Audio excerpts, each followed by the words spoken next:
این سنگ در پشت یک ملکیه و این ملک فرشته در بالای یک صخره‌ایه و این صخره بالای هوا هست و خلاصه بینندگان محترم و اون بعدش خیلی حرفای دیگر داره. این حدیث بینندگان محترم صحیح به شرط مسلم. چطور بینندگان محترم و کسان دیگر این را روایت کردن. حالا من به اختصار تصحیح سند میکنم و انشاءالله العزیز برایتان ثابت میکنم که این حدیث صحیحه.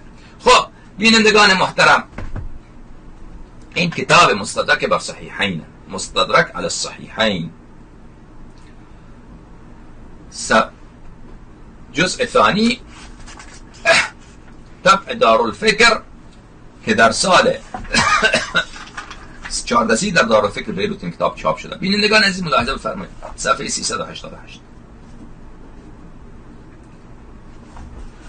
صفحه 388 حدیث